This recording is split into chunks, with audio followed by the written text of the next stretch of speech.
Hello दोस्तों, स्वागत है आपका हमारे इस चैनल पर। दोस्तों, आज हम लोग एक बहुत ही इम्पोर्टेंट क्वेश्चन को डिस्कस करेंगे।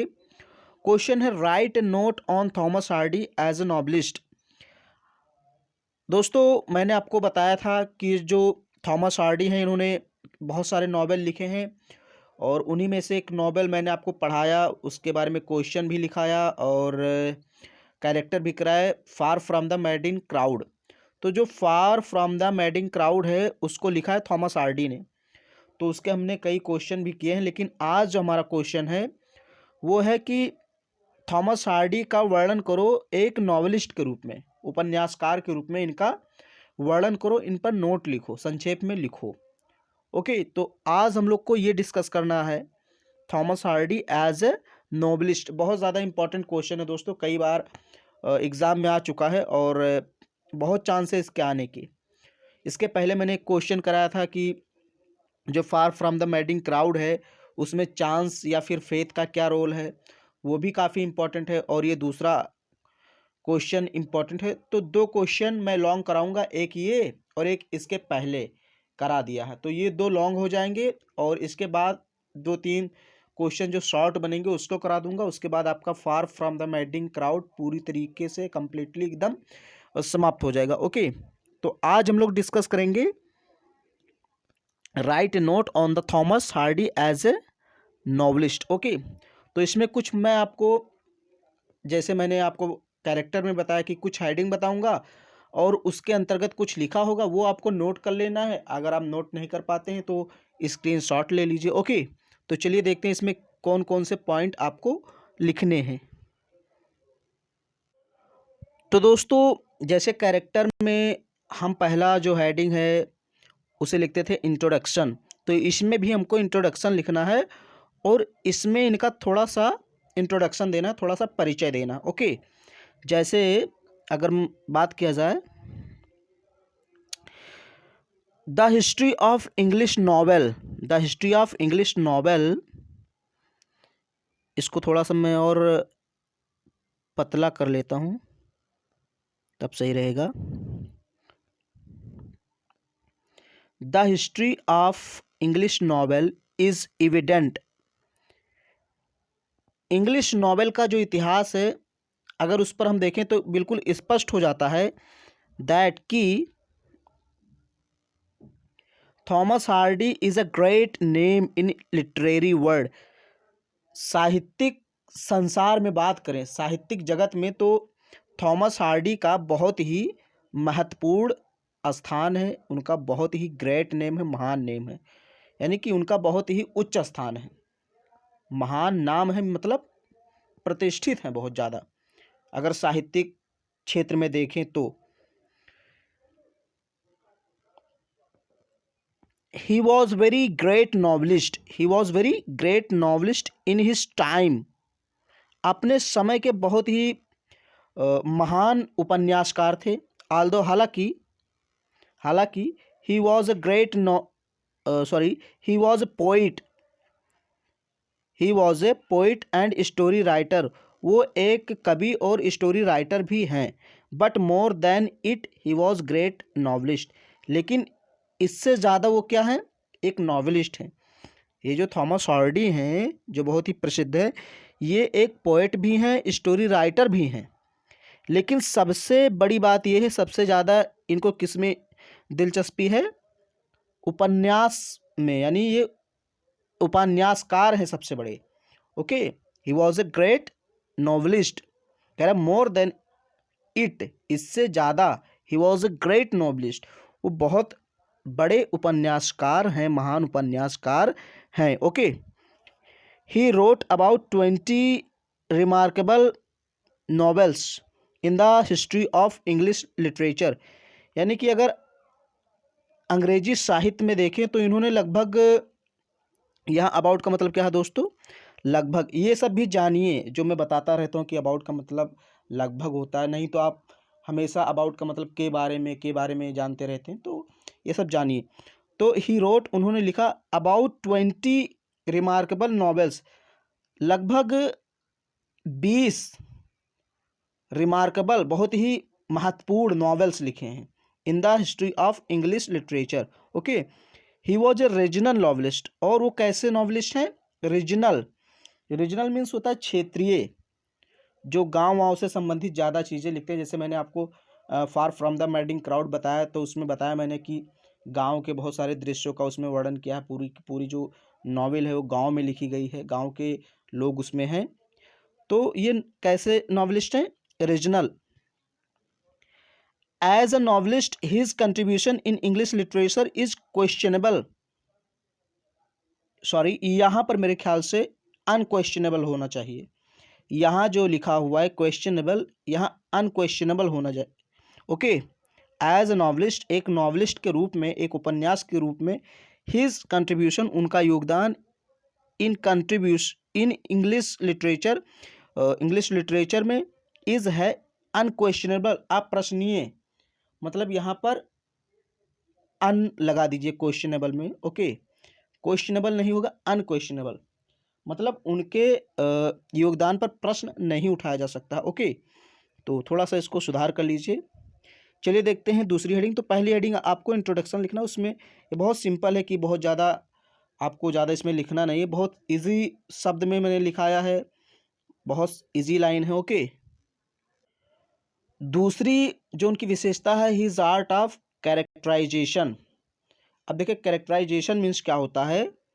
जैसे जब नॉवेल कोई लिखता है, कोई राइटर है, वो नॉवेल लिखता है तो उसमें कुछ कैरेक्टर होते हैं।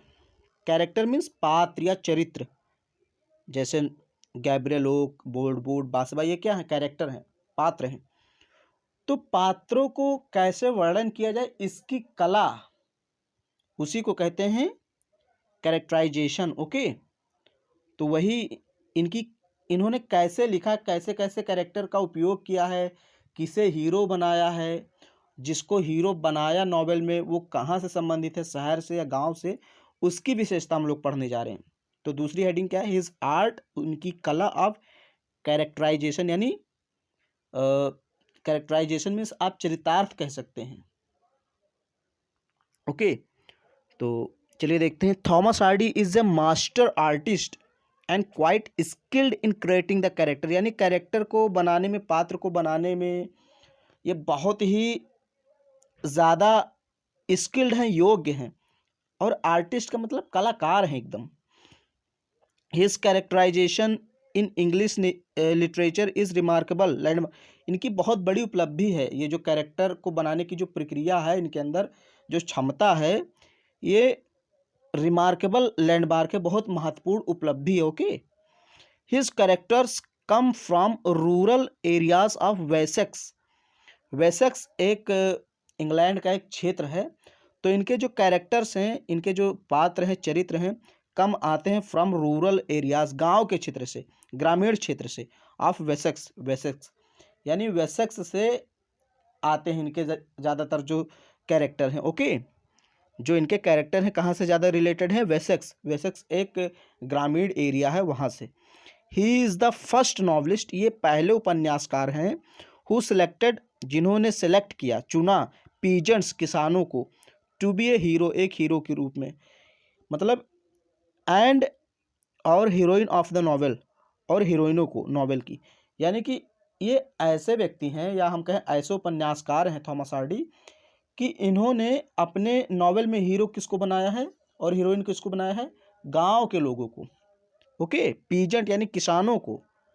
इनके में जो, इनके नॉवेल में जो हीरो रहते हैं बहुत ज़्यादा स्पेशल या बहुत ज़्यादा पढ़े लिखे, विद्वान, इंटेलिजेंट नहीं रहते, बस गांव के ऐसे किसान, मजदूर, ओके, यही सब रहते हैं।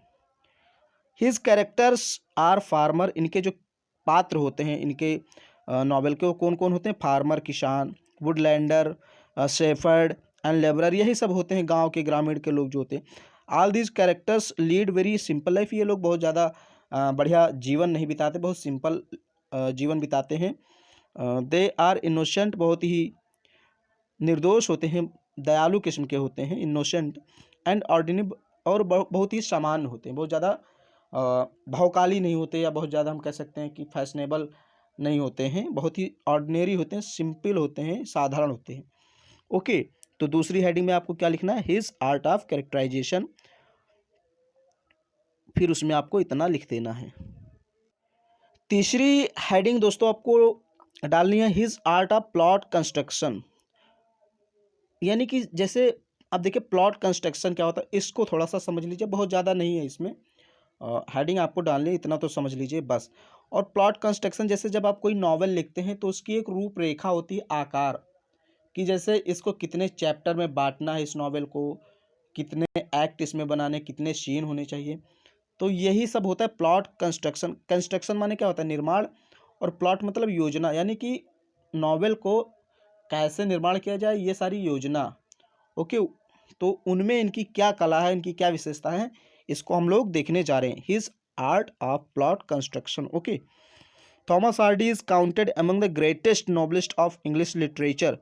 बहुत ही यानी प्रख्यात विद्वान हैं, महान उपन्यासकारों में इनका नाम आता है। थॉमस हार्डी इज काउंटेड, ये गिने जाते हैं among the greatest novelist of English literature, यानी इंग्लिश लिटरेचर के महान उपन्यासकारों में इनका नाम गिना जाता है।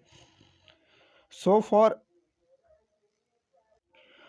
For as his art of plot construction is concern. अब देखिए ये थोड़ा सा आपको सेंटेंस बहुत अच्छा यहाँ पर मिल गया, आप इसको स्पीकिंग में यूज कीजिए। सो फॉर एज, जहां तक, his art of plot construction, उनके प्लॉट कंस्ट्रक्शन की आर्ट का, इज कंसर्न सवाल है, जहां तक उनके प्लॉट कंस्ट्रक्शन की आर्ट का सवाल है, जैसे कहते नहीं, जहां तक मेरे देश का सवाल है, as for as my country is concern. अगर आपको बोलना, देखिए कितना अच्छा है, जहां तक मेरा सवाल है, जहां तक मैंने कहा, जहां तक मोहन का सवाल है, as for as Mohan is concerned. Okay, तो यहाँ देखिए सो फॉर एज, चाहे सो फॉर एज कहिए चाहे एज फॉर एज, दोनों में कोई डिफरेंस नहीं है। So for as is art of plot construction is concerned, अगर या हम कहें जहाँ तक उनके प्लॉट कंस्ट्रक्शन की बात है, it is really they are well constructed, तो बहुत अच्छी तरीके से कंस्ट्रक्टेड है, निर्मित किए गए हैं। अगर उनके प्लॉट कंस्ट्रक्शन की बात करें थॉमस हार्डी के, तो एकदम वेल हैं, वेल कंस्ट्रक्टेड हैं। Okay, the main subject of his novel are love, greed, hatred, faith और एंड चांस। अब इनका जो नॉवेल होता है थॉमस हार्डी का, उसका उद्देश्य क्या होता है, उसका सब्जेक्ट मैटर क्या होता है, मतलब ये उसमें क्या चीज़ दिखाते हैं। तो क्या दिखाते हैं, लव दिखाते हैं, ग्रीड, लालच, हेटर्ड, घृणा, फेथ एंड चांस, यही भाग्य और मौका, यही सब दिखाते हैं। We can say in his novel Far from the Madding Crowd, मैंने आपको पढ़ाया Far from the Madding Crowd, तो हम लोग कह सकते हैं वन थिंग इज सर्टेन, कि एक चीज़ निश्चित है, that we find in it, हम इसमें पाते हैं, किसमें, Far from the Madding Crowd में पाते हैं, वेरियस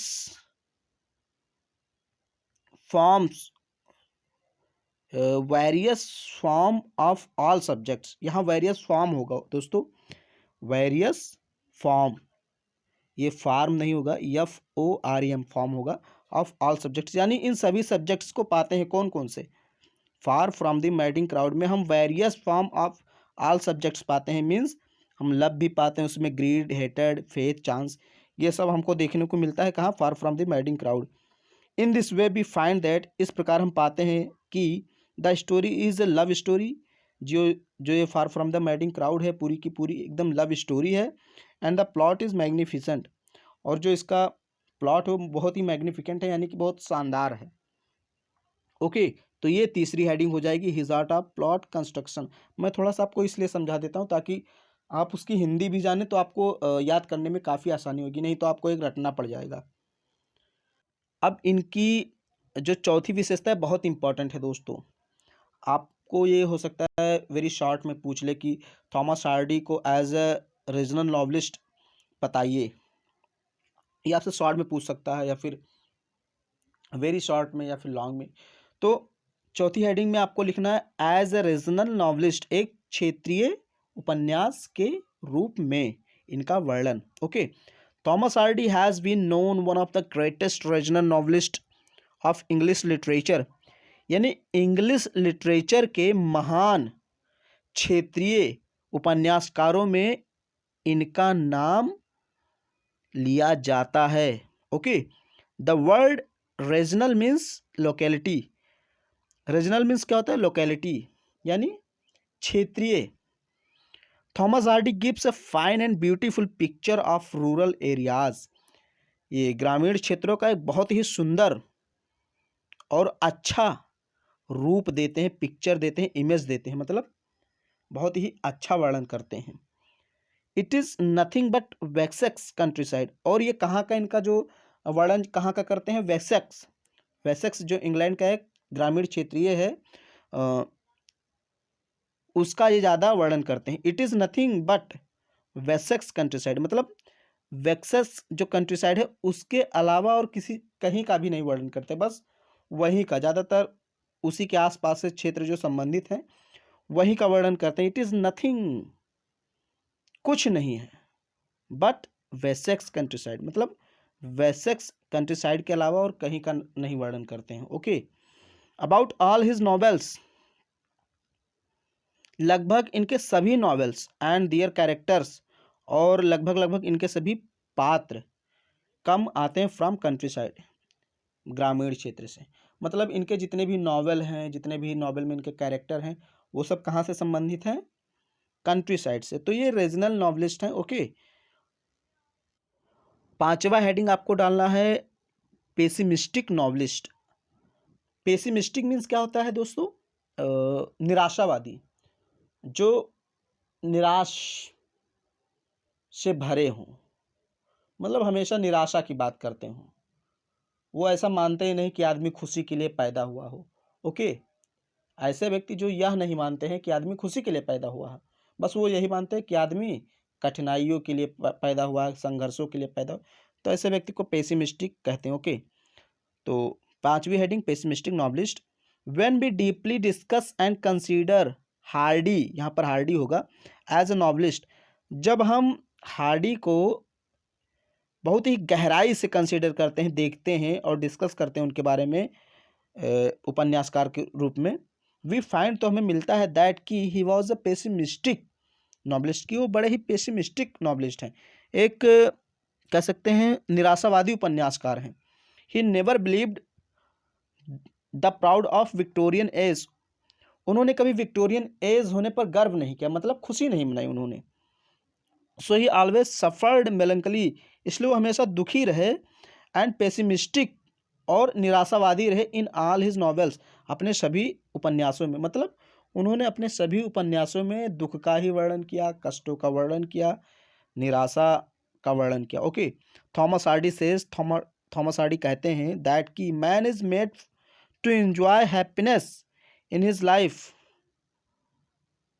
ओ सॉरी, यहाँ पर ये नहीं होगा, मेरे ख्याल से यहाँ थोड़ा सा मैन इज नॉट मेड यहाँ पर होना चाहिए। ये कहते हैं मैन इज नॉट मेड, आदमी नहीं बना है, टू एंजॉय हैप्पीनेस, हैप्पीनेस को एंजॉय करने के लिए, इन हिज लाइफ, अपने जीवन में, यहाँ पर नॉट लगा लीजिए, man is not made. Okay. ये जो हैं थॉमस हार्डी कहते हैं कि आदमी जीवन में प्रसन्नता को पाने के लिए नहीं बना है, उसको एंजॉय करने के लिए नहीं बना है। ही expresses his pessimistic thoughts in following words, और वो अपने इन विचारों को, जो निराशावादी विचार हैं, इनको व्यक्त करता है कुछ शब्दों में, जैसे happiness is but occasional episode in the general drama of pain, यानी कि ये जो हैप्पीनेस है कभी कदार आने वाला एक एपिसोड होता है। ओके। जैसे जैसे आप देखते हैं एपिसोड होता है, कोई सीरियल चल रहा है, कोई नाटक चल रहा है, तो उसमें कोई कोई किसी किसी दिन तो बहुत खास चीज़ दिखा देते हैं, बहुत प्रसन्नता वाला दिन आ जाता है, लेकिन फिर वो एपिसोड चला गया, दूसरे दिन आप उदासी वाला दिन आ गया। तो ये एपिसोड की तरह है जो आता जाता रहता है, ऐसा नहीं कि जीवन में हमेशा प्रसन्नता ही रहेगी, इसलिए ये निराशावादी कवि कहे जाते, वो सॉरी उपन्यासकार कहे जाते हैं। Okay.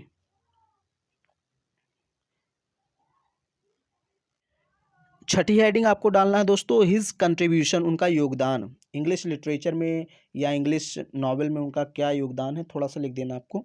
When we deeply discuss the contribution of Hardy to English novel, जब हम इंग्लिश नॉवेल में इनके कंट्रीब्यूशन, योगदान पर बहुत गहराई से अध्ययन करते हैं, वी फाइंड दैट, तो हमें मिलता है कि इट इज़ मैचलेस, कि ये मैचलेस है, मीन्स असम्य है, हम इसको मैच नहीं कर सकते, मतलब इनका कोई सामना नहीं कर सकता, यानी कि ये काफ़ी आगे हैं, इनके बराबरी का कोई नहीं, मैचलेस हैं। एंड रिमार्केबल, और बहुत बड़ी उपलब्धि है। He has written many heart touching novels, उन्होंने बहुत सारे हार्ट को टच करने वाले नॉवेल लिखे, मीन्स ऐसे नॉवेल जो दिल को छू जाते हैं। जैसे फार from the Madding crowd, far from the Madding crowd अगर आपने अच्छे से पढ़ा है तो आप देखते हैं कितना अच्छा नॉवेल है। As a novelist he gave much more to English literature, एक नॉवलिस्ट के रूप में, एक उपन्यास के रूप में उन्होंने इंग्लिश लिटरेचर को बहुत कुछ दिया। As a poet and story writer he also earn name and fame, poet और स्टोरी राइटर के रूप में भी उन्होंने काफ़ी नेम फेम कमाया। His contribution in English literature undoubtedly is unforgettable and unquestionable, उनका जो योगदान है इंग्लिश लिटरेचर में वो निसंदेह रूप से, अनडाउटली मीन्स निसंदेह रूप से, अविस्मरणीय है, जिसे हम भूल नहीं सकते। अनफॉरगेटेबल मीन्स अविस्मरणीय, एंड अनक्वेश्चनेबल और अप्रश्नीय, जिस पर प्रश्न नहीं किया जा सकता। ओके, फिर इसके बाद आता है एक और हेडिंग जो 7वीं हेडिंग है, कंक्लूजन। कंक्लूजन, आप कोई भी क्वेश्चन लिखो, कैरेक्टर लिखो, तो 2 हेडिंग आपको पहले डालनी रहती, सॉरी मतलब 2 हेडिंग आपको डालनी ही रहेगी। पहले तो आपको इंट्रोडक्शन, दूसरा आपको लास्ट में आपको कंक्लूजन। ओके, तो on the base of above mention facts and points we can say that Hardy is a great novelist in English literature, जो ऊपर फैक्ट और पॉइंट बताए गए हैं उनके बेस पर हम ये कह सकते हैं कि Hardy is a great novelist, बहुत महान उपन्यासकार हैं in English literature. He has immortalised, उन्होंने अमर कर दिया है। इमोर्टलाइज, देखिए इमोर्टल मीन्स क्या होता है, अमर, और इमोर्टलाइज्ड मीन्स अमर कर दिया है। हिज नेम, अपने नाम को, एंड फेम और प्रसिद्धि को, ऑन द गोल्डन पेज, स्वर्णिम पन्नों पर, ऑफ इंग्लिश लिटरेचर, इंग्लिश साहित्य के यानी अंग्रेजी साहित्य के स्वर्णिम पन्नों पर उन्होंने अपना नाम अंकित करा दिया है। His name will always be remaining shining, उनका जो नाम है हमेशा चमकता रहेगा, एंड गिल्टरिंग, और चमकता, दोनों का मतलब होता है शाइनिंग, चमकना। Okay, in literary sky of English literature, English literature के साहित्यिक आसमान में उनका नाम हमेशा चमकता रहेगा, जगमगाता रहेगा। ओके, तो ये एक क्वेश्चन मैंने आपको करा दिया।